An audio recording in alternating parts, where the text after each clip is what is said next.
قال اللہ تبارک و تعالی اعوذ باللہ من الشیطان الرجیم بسم اللہ الرحمن الرحیم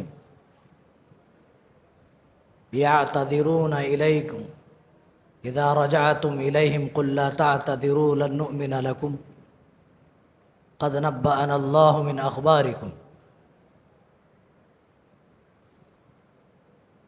11ویں پارے کی چند آیات اور اس کا خلاصہ آپ کے سامنے پیش کیے جائیں گے۔ رب العالمین ہمیں حق بات کہنے کی توفیق عنایت فرما، کہنے والے اور سننے والے کو عمل کی توفیق دے، آمین تقبل یا رب العالمین۔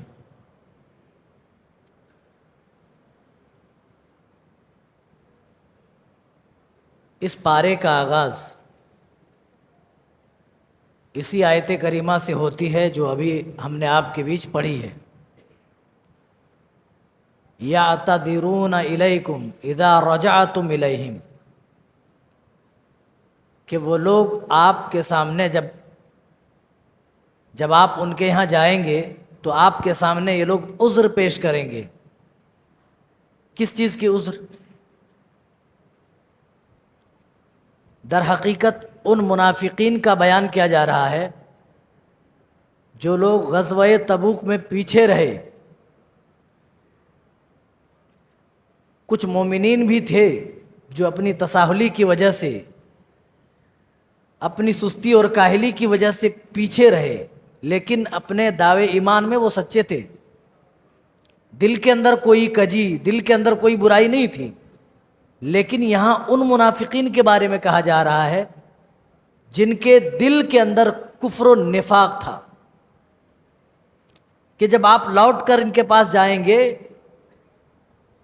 یعتذرون الیکم، تو یہ لوگ کیا کریں گے؟ آپ سے عذر پیش کریں گے کہ ہماری ماں کی طبیعت خراب تھی اس لیے ہم نہیں گئے، بچہ بیمار ہو گیا، یہ ہو گیا وہ ہو گیا، کچھ نہ کچھ عذر پیش کریں گے۔ قل لا تعتذروا، آپ کہہ دیجئے عذر نہ پیش کرو، ہمیں نہ بتاؤ۔ معاملہ کیا ہے؟ قد نبأنا اللہ من اخبارکم، اللہ تعالیٰ نے تمہارے حالات سے ہمیں آگاہ کر دیا ہے، سب کچھ اللہ نے بتا دیا ہے، ہمارے سامنے تم عذر مت پیش کرو، مت بناؤ، بہانے مت بناؤ کہ کس لیے تم پیچھے رہے، کیوں پیچھے چھوٹ گئے۔ اللہ تعالیٰ اس کے بعد ان منافقین کا ذکر کر رہا ہے جو اپنے کفر و نفاق میں تمام منافقین سے زیادہ تھے۔ الاعراب اشد کفرا و نفاقا واجدر الا يعلموا حدود ما انزل اللہ علی رسولہ، ان منافقین کا ذکر ہو رہا ہے۔ یہ دیہات میں رہنے والے، یہ اعرابی منافقین اپنے کفر اور نفاق میں حد سے زیادہ بڑھے ہوئے ہیں۔ دو ٹائپ کے منافقین تھے، کچھ مدینے میں تھے اور کچھ دیہاتی علاقوں میں رہتے تھے، لیکن مدینے میں جو منافقین تھے ان منافقین سے کہیں زیادہ اپنے کفر و نفاق میں یہ لوگ بڑھے ہوئے تھے۔ اللہ ان کی بات کر رہا ہے۔ الاعراب اشد کفرا و نفاقا، یہ دیہات میں رہنے والے منافقین تو اپنے کفر و نفاق میں حد سے زیادہ بڑھے ہوئے ہیں، اور ان کو یہی ہونا چاہیے کہ اللہ نے جو اپنے نبی صلی اللہ علیہ وسلم پر احکام نازل کیے ہیں ان کو انہیں جانکاری نہ ہو، یہ اسی کے لائق ہیں، ان چیزوں کی جانکاری نہ ہو انہیں جو ہم نے اپنے نبی پر نازل کیا، اپنے رسول پر نازل کیا ہے۔ یہ جب اللہ کی راہ میں کوئی چیز دیتے تھے، خرچ کرتے تھے، تو ان کی نیت کیا ہوتی تھی، وہ کس طریقے سے ادائیگی کرتے تھے۔ وَمِنَ الْأَعْرَابِ مَن يَتَّخِذُ مَا يُنفِقُ مَغْرَمًا وَيَتَرَبَّصُ بِكُمُ الدَّوَائِرَ، اللہ کہہ رہا ہے یہ جو کچھ خرچ کرتے ہیں وہ ایسے ہی سمجھتے ہیں جیسے یہ تاوان دے رہے ہیں، جرمانہ دے رہے ہیں۔ یعنی اللہ تعالیٰ نے زکوٰۃ جو مومنوں پر فرض کیا ہے، واجب کیا ہے، جب ان سے وہ زکوٰۃ وصولا جاتا ہے تو یہ ایسے ہی محسوس کرتے ہیں جیسے ان سے تاوان لیا جا رہا ہو، ان سے جرمانہ لیا جا رہا ہو، یہ پینالٹی دے رہے ہیں، یہ تاوان دے رہے ہیں۔ وَيَتَرَبَّصُ بِكُمُ الدَّوَائِرَ، اور مسلمانوں پر مشکلات آنے کے منتظر ہیں، یہ چاہتے ہیں کہ مسلمان مشکلوں میں پڑ جائیں۔ علیہم دائرۃ السوء، اللہ کہہ رہا ہے مشکلات تو ان کے اوپر آنے والے ہیں، مومنوں کے اوپر نہیں آنے والے۔ اور کسی کے چاہنے سے کوئی مشکل میں نہیں پڑتا ہے، کسی کو مشکل میں ڈالنا یا مشکلوں سے نجات دینا، کسی کو بیمار کرنا یا بیماری سے شفا دینا، کسی کو نفع دینا کسی کو نقصان پہنچانا، یہ تو اللہ کا کام ہے۔ یہ تو چاہتے تھے کہ مسلمان نقصان میں پڑ جائیں، یہ چاہتے تھے مسلمانوں کو بہت زیادہ نقصان ہو جائے، لیکن اللہ کہہ رہا ہے انہیں نقصان نہیں ہوگا۔ علیہم دائرۃ السوء، نقصان میں تو یہی لوگ آنے والے، یہی لوگ گھاٹا اور خسارہ اٹھانے والوں میں ہوں گے۔ اب ان دیہی علاقوں میں کچھ ایسے مومنین بھی تھے جو اپنے دعوے ایمان میں سچے تھے، پکے تھے، ان کے دل میں نفاق نام کی کوئی چیز نہ تھی۔ اللہ ان کے بارے میں بھی بتا رہا ہے وَمِنَ الْأَعْرَابِ مَن يُؤْمِنُ بِاللَّهِ وَالْيَوْمِ الْآخِرِ، اور ان اعرابیوں میں سے کچھ ایسے بھی لوگ ہیں جو اللہ پر ایمان رکھتے ہیں، جو یوم آخرت پر ایمان رکھتے ہیں۔ وَيَتَّخِذُ مَا يُنْفِقُ قُرُبَاتٍ عِنْدَ اللَّهِ وَصَلَوَاتِ الرَّسُولِ، لیکن ان کا معاملہ ان منافقین کی طرح نہیں ہے۔ یہ منافقین جب اللہ کی راہ میں خرچ کرتے ہیں تو سمجھتے ہیں کہ ہم پینالٹی دے رہے ہیں، ہم جرمانہ دے رہے ہیں، ہم تاوان بھر رہے ہیں، لیکن ان مومنین کا معاملہ ان کے برعکس ہے۔ جو اللہ پر ایمان رکھتے ہیں، جو یوم آخرت پر ایمان رکھتے ہیں، ان کا معاملہ تو یہ ہے جو کچھ یہ خرچ کرتے ہیں یہ اللہ کی قربت کا ذریعہ پانا چاہتے ہیں، رسول کی دعاؤں کا ذریعہ پانا چاہتے ہیں۔ الا انہا قربت لہم، اللہ کہہ رہا ہے انہیں ضرور اللہ کی قربت ملے گی، انہیں ضرور رسول کی دعائیں ملیں گی۔ سیدخلہم اللہ فی رحمتہ، پھر ان کے اس عمل کے بدلے اللہ تعالیٰ انہیں اپنی رحمتوں میں داخل کرے گا، اپنی جنتوں میں داخل کرے گا۔ جو مومنین کے لیے باغات تیار کر رکھے ہیں ان باغات میں اللہ داخل کرے گا۔ سیدخل اللہ فی رحمتہ ان اللہ غفور الرحیم، کیونکہ وہ اللہ بخشنے والا اور مہربان ہے۔ منافقین کا بھی ذکر کر دیا جو اپنے کفر و عناد اور کفر میں سخت تھے، اور مومنین کا بھی ذکر کر دیا، منافقین کا بھی معاملہ سامنے رکھ دیا اور مومنین کا بھی معاملہ سامنے رکھ دیا۔ اب اللہ تعالیٰ ان صحابہ کرام کا ذکر فرما رہا ہے جو پہلے پہل اسلام لے کر کے آئے، انصار میں تھے اور مہاجرین میں سے بھی تھے۔ اللہ یوں بیان کر رہا ہے والسابقون الاولون من المہاجرین والانصار، انصار و مہاجرین میں سے وہ صحابہ جو پہلے پہل ایمان لے کر کے آئے۔ وہ لوگوں، ان صحابہ نے ایسی حالت میں اسلام کو قبول کیا تھا، ایسی حالت میں ایمان کی دولت کو پایا تھا جب ایمان کے پاداش میں مارا جاتا تھا، جب ایمان لانے کی وجہ سے پیٹا جاتا تھا، ظلم و ستم کا نشانہ بنایا جاتا تھا۔ دنیا نے وہ دور بھی دیکھا جب انصار و مہاجرین کے لوگ پہلے پہل ایمان قبول کیے، جو غلام طبقے سے تھے، جو کمزور خاندان سے تھے، ان کو اس ایمان کے لیے کتنا ٹارچر کیا گیا، کتنا پریشان کیا گیا، کس قدر ستایا گیا۔ وہ لوگوں، زمین کانپ گئی، آسمان کانپ گیا۔ وہ رب دیکھ رہا تھا جو ان دونوں کا بنانے والا ہے، جو اس دنیا کا خالق و مالک ہے۔ حضرت خباب بن عرت رسول اکرم صلی اللہ علیہ وسلم کے سامنے آتے ہیں اور کہتے ہیں الا تدعوہ لنا الا تستنصر لنا، اے پیارے نبی آپ ہمارے لیے دعا کیوں نہیں کرتے؟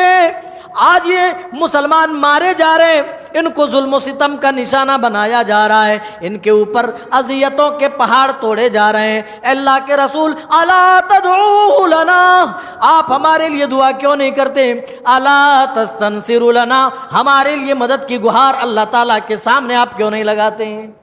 آپ نے پچھلی قوموں کے حالات سامنے رکھے، اے خباب یہ تو کچھ بھی نہیں ہے، اس ایمانی راستے میں تم سے پہلے آنے والے لوگوں نے اس سے کہیں زیادہ بڑی بڑی قربانیاں دیں۔ ارے ان کو تو مارا پیٹا جاتا تھا، جب مارنے پیٹنے سے دشمنان ایمان کا دل نہیں بھرتا، زمین کے اوپر گڈھے کھودے جاتے تھے، ان گڈھوں میں ایمان والوں کو رکھ دیا جاتا تھا، فیوضع بالمنشار، اور سروں کے بیچوں بیچ آریاں چلا کر ان کے جسموں کو دو ٹکڑوں میں منتقل کر دیا جاتا تھا، ان کے گوشت لوہے کی کنگھیوں سے نوچ لیے جاتے تھے۔ ما یصدہ ذلک عن دینہ، اے خباب پھر بھی کوئی ایسی طاقت نہ تھی، کوئی ایسی تکلیف نہ تھی جو انہیں راہ حق سے، ایمان کے راستے سے ہٹا سکتی تھی، پھر بھی وہ اپنے ایمان پر ثابت قدم رہے، پھر بھی وہ اپنے ایمان پر جمے رہے۔ ما یصدہ ذلک عن دینہ، کوئی طاقت انہیں راہ راست سے، ایمانی راستے سے ہٹا نہ سکی۔ اے خباب صبر کرو، واللہ لیتمن اللہ ھذا الامر، صبر کرو، ایک وقت آئے گا جب اللہ تعالیٰ اس دین کو کمپلیٹ کر دے گا، اس دین کو مکمل کر دے گا۔ حتی یسیر الراکب، یہاں تک کہ ایک سواری سوار ہوگا اور صنعاء سے حضرموت تک سفر کرے گا، لا یخاف الا اللہ، اللہ کے سوا اس کے سینے میں کسی کا ڈر نہیں ہوگا۔ اسی حدیث کا ٹکڑا کل آپ کے سامنے پیش کیا گیا تھا۔ اے خباب صبر کرو، وہ دن آئے گا جب اللہ تعالیٰ اس دین کو غلبہ عطا کرے گا۔ تو میرے بھائیوں، انہیں صحابہ کا اللہ ذکر کر رہا ہے جو اولین ایمان لائے، پہلے بڑھ کر کے ایمان کی دولت قبول کیا۔ جب ایمان لانا کافروں کی نگاہ میں، دشمنان اسلام کی نگاہ میں ایک جرم تھا، حضرت خباب کو بھی آگ کے انگاروں میں لٹایا گیا، حضرت بلال کو بھی مارا پیٹا گیا۔ او لوگوں، عرب کی سخت دھوپ میں، چلچلاتی ہوئی دھوپ میں اور تپتی ہوئی ریت میں حضرت بلال کو لٹا دیا جاتا تھا، اوپر سے ایک بھاری چٹان رکھ دی جاتی تھی، پھر بھی حضرت بلال کی زبان سے احد کا جملہ نکلتا تھا۔ اگر وہ چاہتے تو اس ایمان سے پھر کر خود کو محفوظ کر سکتے تھے۔ کسی کی زمین نہیں ہڑپی، کسی کا مال ناجائز طریقے سے نہیں کھایا، اور لوگوں کسی پر ظلم نہیں کیا، کسی سے کوئی لڑائی نہیں، کسی سے کوئی جھگڑا نہیں، کسی کا حق نہیں مارا، لیکن پھر بھی ستائے جا رہے ہیں۔ صرف ایک بار وہ کہہ دیتے کہ چلو ہم محمد کے دین سے پھر رہے ہیں، ان کو بادشاہوں والی زندگی مل جاتی، اذیتیں پہنچانا تو دور، ان کو آرام و راحت کے ساتھ زندگی گزارنے کے سامان بھی مہیا کر دیے جاتے، لیکن ان کو ایمان کی قدر و قیمت معلوم تھی، ان کو ایمان کا مقام و مرتبہ معلوم تھا۔ او لوگوں، اسی لیے سب سے پہلے بڑھ کر ایمان کو قبول کیا، لیکن اس ایمان سے کوئی کمپرومائز اور کوئی سمجھوتا نہیں کیا۔ اے اللہ، کٹے گی گردن تو تیری راہ میں، اے اللہ، لیکن یہ سر جو تیرے آگے جھک گیا ہے، اے اللہ یہ گردن جو تیرے آگے جھک گئی ہے، اے اللہ اب غیر اللہ کے آگے یہ گردن نہیں جھک سکتی ہے۔ اے اللہ ہماری گردنیں تو کٹ سکتی ہیں، ہم اپنے جسم سے گوشت نچوا سکتے ہیں، جلا کر خاکستر خود کو کر سکتے ہیں، لیکن اے اللہ تیری توحید میں شرک کریں یہ ہمیں گوارا نہیں۔ ان کی فضیلت اللہ بیان نہ کرے تو کن کی فضیلت بیان کرے؟ انہی لوگوں کے بارے میں کہا جا رہا ہے والسابقون الاولون من المہاجرین والانصار، جو انصار و مہاجرین میں سے پہل آ کر کے ایمان کی دولت کو قبول کیا۔ والذین اتبعوا، دو گروہ ہو گئے صحابہ کے، ایک انصار کا اور ایک مہاجرین کا۔ اب دیکھیں تیسرے گروہ کا ذکر ہو رہا ہے، والذین اتبعوہم باحسان، اور وہ لوگ جنہوں نے ان دونوں کی پیروی احسان کے ساتھ، اخلاص کے ساتھ، ایمان کے ساتھ کی۔ بعد میں جو لوگ آئے ان کے بعد، اور ان دونوں کی پیروی ایمان و اخلاص کے ساتھ، اللہ یہاں احسان کا لفظ استعمال کر رہا ہے، بے احسان، جنہوں نے احسان کے ساتھ ان کو فالو کیا۔ جانتے ہیں احسان کی قید لگا کر اللہ تعالیٰ کن کو چھانٹ رہا ہے؟ اللہ منافقین کو چھانٹ رہا ہے، کیونکہ وہ بھی بظاہر ایمان لائے تھے، لوگ انہیں بھی مسلمان سمجھ رہے تھے، لیکن اللہ نے کہا نہیں، صرف مسلمان کہلانا یا مسلمان ہو جانا یہ کافی نہیں۔ وَاتَّبَعُوهُمْ بِإِحْسَانٍ، جنہوں نے ان دونوں کی پیروی اخلاص کے ساتھ، احسان کے ساتھ کیا ہو، جو کہ منافقین میں نہیں تھی۔ اللہ اب ان کو، اللہ تعالیٰ ان کے انعام کا ذکر کر رہا ہے، ان پر جو اللہ نے فضل کیا، ان پر جو اپنی نعمتیں عنایت کی، ان نعمتوں کا اللہ تعالیٰ بیان کر رہا ہے۔ رضی اللہ عنہم ورضوا عنہ، اللہ ان سے راضی ہو گیا۔ وہ لوگوں کتنے خوش نصیب تھے، ان کو زندگی میں ہی اللہ کی رضامندی کا پروانہ مل گیا، اللہ کے راضی ہونے کا سرٹیفکیٹ مل گیا۔ کتنے خوش نصیب تھے، کتنے خوش نصیب تھے۔ اللہ کہہ رہا ہے رضی اللہ عنہم، اے ایمان والے صحابہ اور نبی کا ساتھ دینے والے صحابہ، اللہ تم سے راضی ہو گیا ہے۔ وَرَضُوا عَنْهُ، اور یہ لوگ بھی اللہ سے راضی ہو گئے۔ اللہ تو راضی ہوا، لیکن یہ لوگ بھی اپنے پروردگار سے، اپنے دین سے، اپنے نبی سے راضی ہیں۔ یہ لوگ بھی راضی ہیں کا کیا مطلب ہے؟ یہ لوگ ہیں یعنی صحابہ اللہ سے راضی ہیں، اس کا یہ مطلب ہے جب یہ مکے میں ستائے جا رہے تھے تب بھی اللہ سے اور اس دین سے راضی تھے، تب بھی ان کے دل میں ایمان تھا، اور گھر بار چھوڑ کر یہ مدینے کو آ گئے ہیں۔ انہوں نے اللہ کے دین کے لیے قربانی دی، اور انہوں نے پیٹ میں پتھر بھی باندھے، تب بھی یہ اپنے ایمان کے ساتھ وفادار ہیں، اپنے دین اسلام کے ساتھ وفادار ہیں، اپنے پروردگار کے ساتھ وفادار ہیں، اپنے رسول کے ساتھ بھی وفادار ہیں۔ ورضوا عنہ کا یہی مطلب ہے۔ اعد اللہ لہم، اللہ کہہ رہا ہے اللہ نے ان کو بدلے میں کیا دیا، اللہ نے کیا وعدہ کیا؟ اعد اللہ لہم جنات تجری تحتها الانہار خالدین فیہا، اللہ نے انہیں جنتوں کا وعدہ کیا ہے، جنتوں کے نیچے، جن جنتوں کے نیچے نہریں بہہ رہی ہیں، ان جنتوں میں اللہ تعالیٰ انہیں داخل کرے گا۔ اللہ اکبر، یہ مقام صحابہ رضوان اللہ علیہم اجمعین کا بتایا جا رہا ہے۔ صحابی اس خوش قسمت انسان کو کہتے ہیں جنہوں نے پیارے نبی صلی اللہ علیہ وسلم کو بحالت ایمان دیکھا ہو اور حالت ایمان میں ہی دنیا سے گیا ہو۔ سمجھ گئے صحابی کی تعریف؟ صحابی کس کو کہتے ہیں؟ جو ایمان لائے رسول صلی اللہ علیہ وسلم پر، ایمان کے ساتھ رسول کو دیکھا اور دنیا سے گئے تو ایمان کے ساتھ گئے، ان کو ہم کیا کہتے ہیں؟ صحابی کہتے ہیں۔ اور صحابہ کی بہت ساری جماعت ہیں، بہت ساری قسمیں۔ انصار و مہاجرین جو اولین میں سے تھے، بعض لوگ اولین کی الگ الگ تفسیریں بیان کرتے ہیں، تو میرے بھائیوں یہاں پر وہ تمام صحابہ مراد ہیں جنہوں نے بڑھ چڑھ کر کے پہلے کے ادوار میں اسلام قبول کیا، وہی صحابہ مراد ہیں۔ آگے بڑھیے، اس کے بعد اللہ تعالیٰ ایسی جماعت کا ذکر کر رہا ہے جن کے اعمال ملے جلے ہیں۔ انہی لوگوں کے درمیان خود کو ہم شمار کر سکتے ہیں۔ اللہ نے صحابہ کے لیے متقی کا لفظ استعمال کیا ہے کہ یہ کامیاب لوگ ہیں، یہ متقی ہیں، یہ تقوی شعار لوگ ہیں، ان میں تو ہم شامل نہیں ہو سکتے۔ لیکن اللہ تعالیٰ ایک گروہ کا ذکر کر رہا ہے، وَآخَرُونَ اعْتَرَفُوا بِذُنُوبِهِمْ، ایک جماعت ایسی بھی ہے، کچھ لوگ ایسے بھی ہیں، وَآخَرُونَ اعْتَرَفُوا بِذُنُوبِهِمْ، جو اپنے گناہوں کے معترف ہیں، جو اپنے گناہوں کا اعتراف کرتے ہیں۔ میرے بھائیو، ایک گناہ کرنا اور گناہ کے بعد گناہ کا اقرار کر لینا تھوڑا گناہ کے بوجھ کو ہلکا کرتا ہے، سمجھ رہے؟ اور ایک ہے گناہ کیا لیکن اس گناہ کو گناہ نہیں سمجھا، گناہ کرنے کے بعد گناہ کو گناہ نہیں سمجھا، وہ ڈبل جرم کا مرتکب ہوا۔ ایک تو گناہ کرنے کا، دوسرا اس گناہ پر ڈھٹائی کرنے کا جرم۔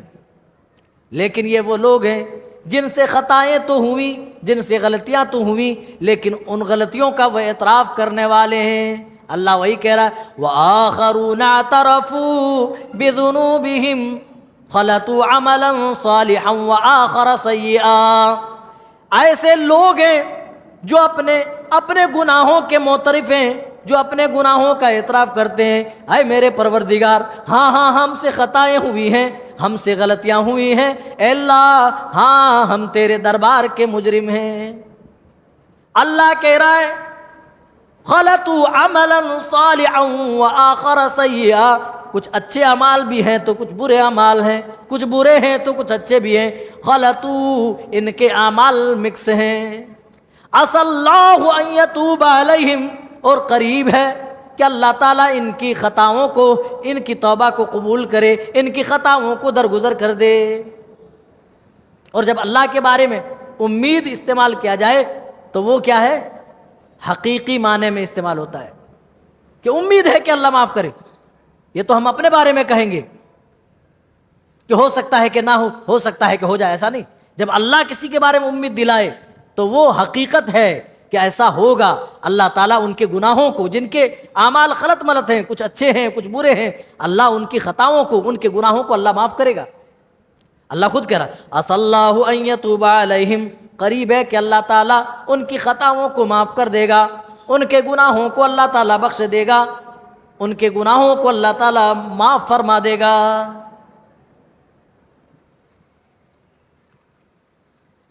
اب زکوٰۃ کے بارے میں ایک آیت آ رہی ہے، پیارے نبی صلی اللہ علیہ وسلم کو باقاعدہ حکم دیا جا رہا ہے۔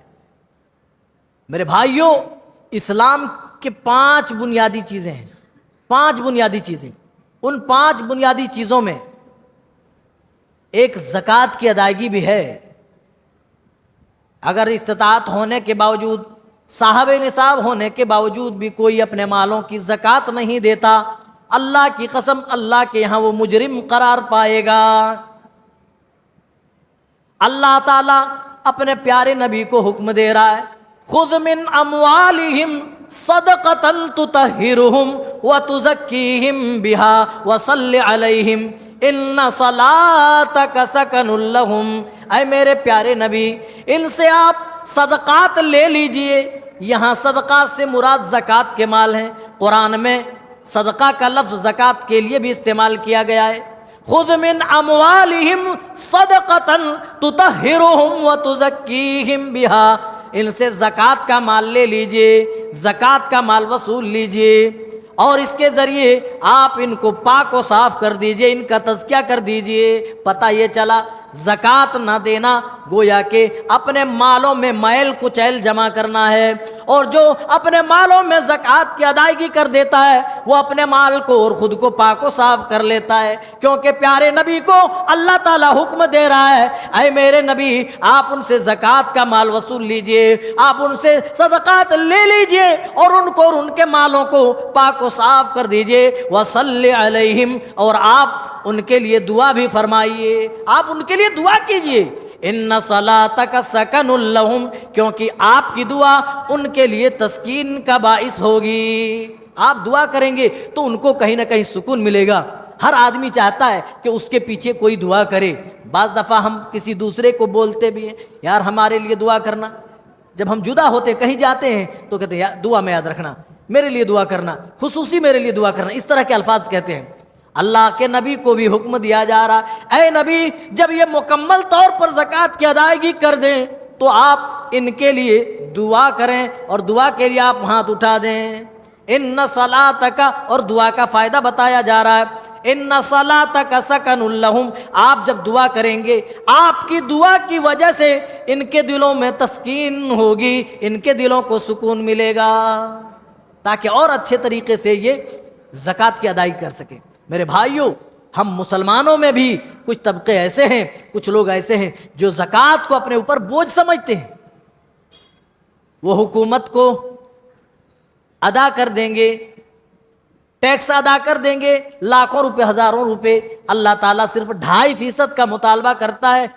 اس کی ادائیگی میں لوگوں کو بہت ساری چیزیں یاد آ جاتی ہیں، صرف 2.5%، وہ بھی مخصوص رقم پر جو جمع ہے اور اس پر سال گزرا ہے، اس پر اللہ زکوٰۃ کا مطالبہ کرتا ہے۔ اس کے باوجود بھی جو زائد مال رکھے ہوئے اور وہ مال نصاب کو پہنچ چکا ہے اور سال بھر گزر گیا ہے، اور اس پر اگر زکوٰۃ نہ دی جائے تو اللہ تعالیٰ اس کے بارے میں کہہ رہا ہے۔ کل یہ آیت کریمہ گزری، والذین یکنزون الذھب والفضۃ ولا ينفقونها فی سبیل اللہ، جو سونے اور چاندی کو جمع کرتے ہیں، جو روپے پیسے کو جمع کرتے ہیں، جو دھن دولت کو سینت کر کے رکھتے ہیں، وَلَا يُنْفِقُونَهَا فِي سَبِيلِ اللَّهِ، اور جو اللہ کی راہ میں زکوٰۃ نہیں دیتے، اللہ کی راہ میں خرچ نہیں کرتے، فَبَشِّرْهُمْ بِعَذَابٍ أَلِيمٍ، آپ انہیں دردناک عذاب کی خوشخبری سنا دیجئے، دردناک عذاب کی وعید انہیں سنا دیجئے۔ یوم یحمى علیہا، پھر اللہ تعالیٰ کہہ رہا ہے جس دن جہنم کی آگ میں ان کا سونا تپایا جائے گا، ان کی چاندی تپائی جائے گی اور ان کے دھن دولت تپائے جائیں گے۔ فَتُكْوَىٰ بِهَا جِبَاهُهُمْ وَجُنُوبُهُمْ وَظُهُورُهُمْ هَٰذَا مَا كَنَزْتُمْ لِأَنفُسِكُمْ فَذُوقُوا مَا كُنتُمْ تَكْنِزُونَ۔ اللہ کہے گا جب آگ میں ان کے دولتوں کو تپایا جائے گا، ان کے سونے چاندی کو تپایا جائے گا، پھر ان کے چہروں کو، ان کی پیشانیوں کو، ان کے پہلوؤں کو، ان کی پیٹھوں کو داغا جائے گا اور کہے گا یہ وہ تیرا مال ہے جس کی زکوٰۃ تم ادا نہیں کرتے تھے، جس کو سینت سینت کے رکھتے تھے، اب چکھو یہ مذاق چکھو، یہ اللہ کی طرف سے ملنے والے عذاب کا اب مزہ چکھو۔ تو میرے بھائیو، اگر اللہ نے آپ کو مال دیا ہے، اگر اللہ نے آپ کو دولتوں سے نوازا ہے، تو زکوٰۃ کی ادائیگی میں کبھی بھی کنجوسی سے کام مت لیجیے، کبھی بھی۔ آپ کے مال میں گویا کہ وہ حصہ اللہ تعالیٰ نے غریبوں کے لیے رکھا ہے، مسکینوں کے لیے رکھا ہے، فقراء کے لیے رکھا ہے، لہٰذا ان کے حقوق کو پامال نہ کرو، ان کا حق نہ دباؤ۔ اگر کوئی شخص اپنے مال کی زکوٰۃ نہ دے، گویا کہ وہ یتیم کا مال کھا رہا ہے، وہ بیواؤں کا مال کھا رہا ہے، وہ مسکینوں کا مال کھا رہا ہے، وہ غریبوں کا مال کھا رہا ہے، کیونکہ وہ مال اس کا نہیں ہے۔ جو رقم زکوٰۃ کی بنتی ہے وہ اس کی نہیں ہے، بلکہ ان غرباء، ان مساکین، ان فقراء کی ہے جن کے لیے اللہ تعالیٰ نے یہ مال اللہ تعالیٰ نے ہم پر فرض کیا ہے نکالنے کے لیے، دینے کے لیے۔ آگے بڑھیے، اب ذکر ہو رہا ہے ایک ایسی مسجد کا جو زرار کے طور پر نقصان پہنچانے کی غرض سے، اس کی نیت سے بنائی گئی تھی۔ ابو عامر شخص جو قبیلہ خزرج کا تھا، مدینے میں دو قبیلے آباد تھے ہجرت سے پہلے، ایک اوس کا قبیلہ تھا اور ایک خزرج کا۔ یہ ابو عامر نامی جو شخص تھا وہ خزرج قبیلے کا تھا، اور رسول کے مدینہ آنے سے پہلے یہ قبیلے کا سردار بننے والا تھا، لیکن رسول اللہ صلی اللہ علیہ وسلم جب ہجرت کر کے مدینہ آ گئے تو تمام کیے دھرے پر پانی پھر گیا، ان کا خواب جو تھا وہ چکنا چور ہو گیا۔ تو اس نے کیا کیا، اس نے روم کے بادشاہ سے انہوں نے مسلمانوں کے خلاف، اسلام کے خلاف سازش کی، وہاں سے اپنی تار جوڑ لیا، کنیکشن جوڑ لیا۔ وہاں کا جو بادشاہ ہیرقل تھا اس کے ساتھ انہوں نے ساٹھ گانٹھ کر لی مسلمانوں کو مٹانے کے لیے، اسلام کے خاتمے کے لیے۔ تو اس نے ہیرقل نے یہ حکم دیا کہ تم اپنے یہاں ایک جگہ بناؤ، ایک مسجد بناؤ، مسجد کے نام پر، جہاں ہم جا کر میٹنگیں کر سکیں، جہاں خفیہ طریقے سے اسلام کے خلاف ہم سازشیں کر سکیں۔ ایک مسجد کی تعمیر اسی طرح کی، اور رسول اللہ صلی اللہ علیہ وسلم سے مطالبہ کیا کہ اللہ کے رسول چلیے، ہم نے ایک مسجد بنائی ہے، ہمارا گھر تھوڑا دور پڑتا ہے، بارش ہوتی ہے، ہم نہیں جا پاتے وہاں تک، ہم نے یہیں پر مسجد بنائی ہے، آپ آ کر کے آپ افتتاح کر دیجئے ہماری مسجد کا۔ ہوتا ہے نا کہ بھائی آپ جب نماز پڑھ دیں گے ایک بار، پھر تمام صحابہ آ کر کے یہاں نماز پڑھیں گے۔ آپ اس وقت غزوہ تبوک کی تیاریوں میں مصروف تھے۔ جب آپ غزوے سے واپس ہوئے تو اللہ تعالیٰ نے آیت نازل فرما دی، وَاتَّخَذُوا مَسْجِدًا وَضِرَارًا وَكُفْرًا وَتَفْرِيقًا بَيْنَ الْمُؤْمِنِينَ وَإِرْصَادًا لِمَنْ حَارَبَ اللَّهَ وَرَسُولَهُ وَيَسْعَوْنَ فِي الْأَرْضِ فَسَادًا۔ اللہ نے کہا وہ لوگ جنہوں نے مسجد تعمیر کیے زراراً، لوگوں کو تکلیف پہنچانے کے لیے، عمل اچھا ہے لیکن نیت خالص نہیں ہے، تو اچھے عمل کی قبولیت کے لیے نیت کا خالص ہونا ضروری ہے۔ منافقین نے کیا بنائی تھی؟ مسجد بنائی تھی، کوئی غلط کام نہیں۔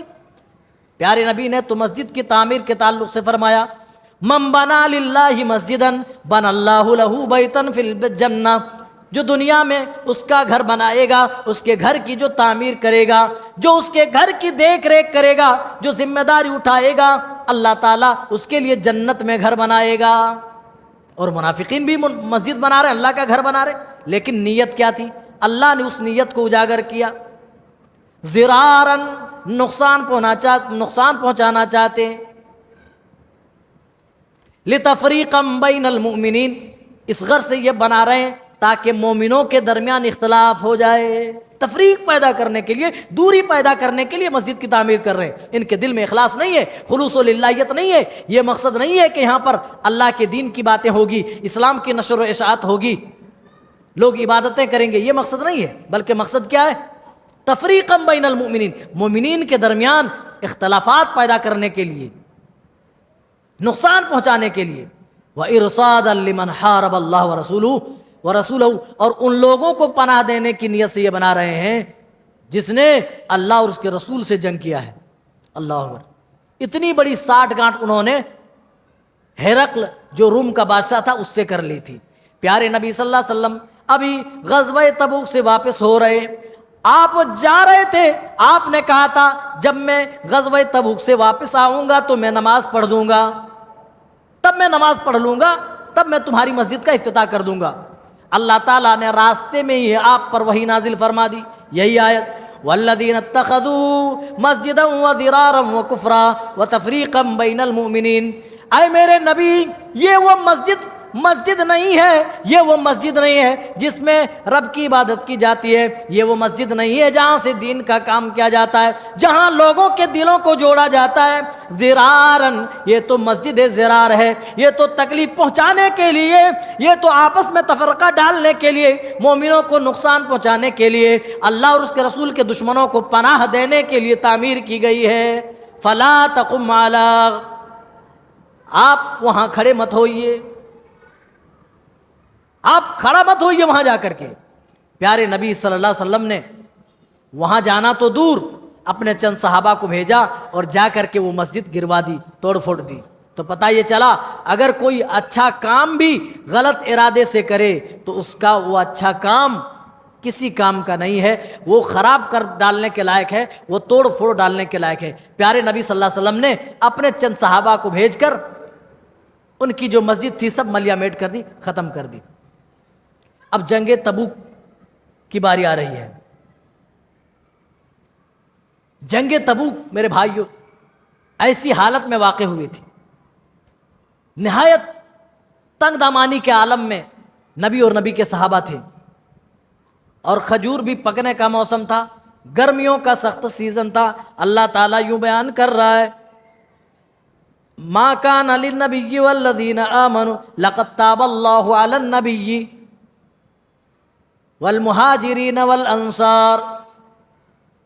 اللہ تعالیٰ نے اپنے نبی اور انصار و مہاجرین کے حال پر توجہ کیا جب وہ تنگی کے حالت میں اپنے نبی کے ساتھ تھے، اور تنگی کی حالت ایسی تھی کھانے پینے کی کوئی چیز نہیں تھی، ابھی کھجور پک ہی رہے تھے، لوگ تمنا کر رہے تھے جلدی سے پک جائیں اور ہم اپنے گھر اور اپنے گرہستی کو آگے لے کر کے جائیں، اور یہاں رسول صلی اللہ علیہ وسلم حکم دے رہے ہیں اے میرے ساتھیوں، تمہیں تبوک جانا ہے اور اتنی بڑی فوج سے ٹکر لینی ہے جن کو دیکھا نہیں ہے کہ وہ کس طرح لڑائی کرتے ہیں۔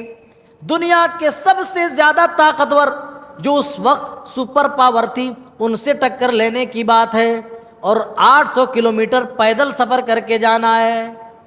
وہ لوگوں جانتے ہو جب اللہ کے رسول نے مال جمع کرنے کا حکم دیا، کچھ صحابہ ایسے بھی تھے جنہوں نے رات کو اوور ڈیوٹی کر کے انہوں نے چند مٹھی جو اکٹھا کیے، چند مٹھی گیہوں اکٹھا کیے اور اللہ کی بارگاہ میں لا کر، اللہ کے رسول کی بارگاہ میں لا کر کے انہوں نے عنایت کر دیے۔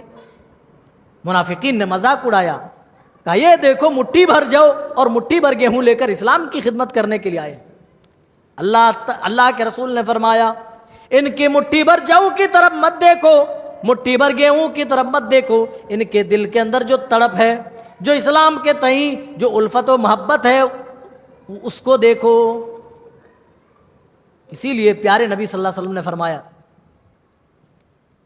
اگر تم احد پہاڑ کے برابر سونا بھی خرچ کر دو تو میرے نبی کے صحابہ نے ایک مٹھی یا آدھے مٹھی، ایک مد یا آدھے مد جو یا گیہوں جو کچھ خرچ کیا ہے اس کے برابر بھی تم نہیں پہنچ سکتے۔ لو انفق مثل احد ذهبا، اگر احد پہاڑ کے برابر سونا بھی خرچ کر دو، ما بلغ مد احدہم ولا نصیفا، اللہ اکبر. تو میرے صحابہ نے جو مٹھی بھر جاؤ جو خرچ کیا اللہ کی راہ میں، اس کے برابر بھی تم نہیں پہنچ سکتے. یہ صحابہ کا مقام ہے میرے بھائی. اب ایک بے اللہ تعالیٰ کر رہا ہے مومنوں سے، کہہ رہا ہے ان اللہ اشترى من المؤمنین انفسهم واموالهم بان لهم الجنہ یقاتلون فی سبیل اللہ فیقتلون ویقتلون. بے شک اللہ تعالیٰ نے جنت کے بدلے مومنین کی جان کو اور ان کے مال کو خرید لیا ہے. کس کے عوض؟ جنت کے عوض. اللہ اکبر. جنت کے عوض اللہ تعالیٰ نے مومنین کی جان، اس کے مال کو خرید لیا ہے. یعنی جو اپنی جان اور اپنا مال اللہ کی راہ میں لگا دے، اللہ اس کو جنت دے کر کے رہے گا. فَيُقَاتِلُونَ وَيَقْتُلُونَ وَيُقْتَلُونَ. جو جہاد کرتے ہیں، جو قتل کرتے ہیں اور قتل بھی کیے جاتے ہیں. اور ان کی یہ صفات اللہ آگے کہہ رہا ہے، تورات و انجیل میں بھی لکھی ہوئی ہے. اس کے بعد اللہ تعالیٰ ان مومنین کا ذکر کرتا ہے کہ ان کے صفات کیسے ہیں. التائبون، یہ توبہ کرنے والے ہوتے ہیں. عابدون، عبادت کرنے والے ہوتے ہیں.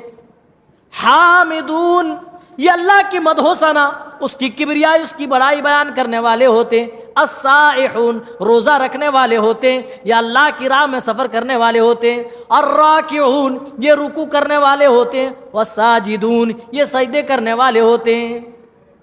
نیک لوگوں کی پہچان بتائی جا رہی ہے.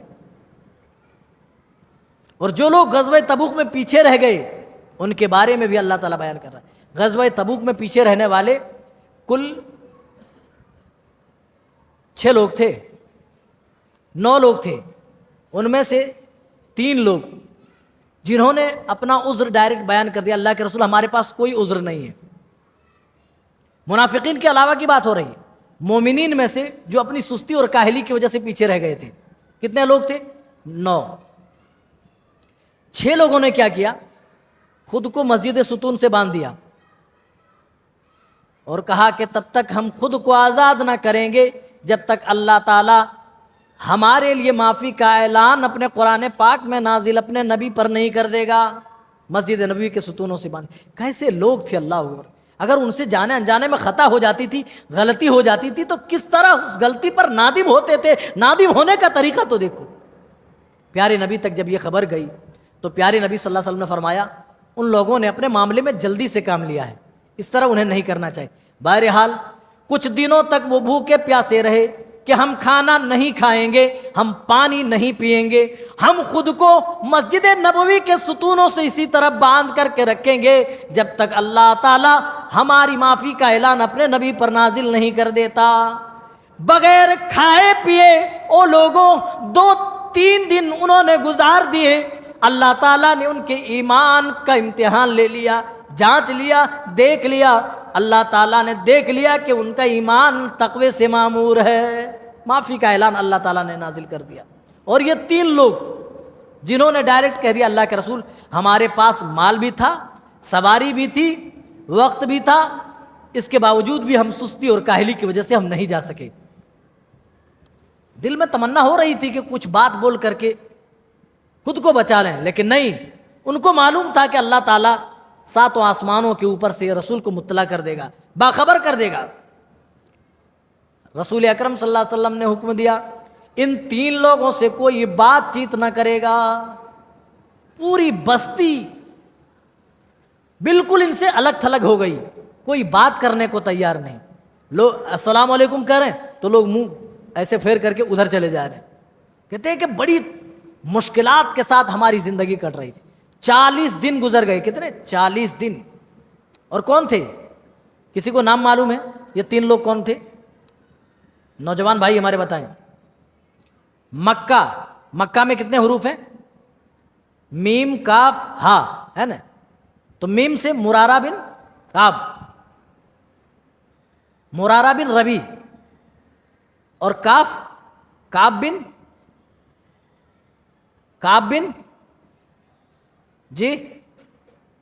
جی ماشاء اللہ بارک اللہ فیکم. کعب بن مالک یہ نوجوان تھے، اور کعب بن مرارہ، اور اب مکہ میں ہا آ رہا لاسٹ میں، ہلال بن امیہ، یہ 3 لوگ تھے جو غزوہ تبوک میں پیچھے چھوٹ گئے تھے اپنی سستی کی وجہ سے 40 دن تک۔ پھر رسول اکرم صلی اللہ علیہ وسلم نے 40 دن کے بعد ان کو کہا کہ اپنی بیویوں کو مائکے بھیج دو۔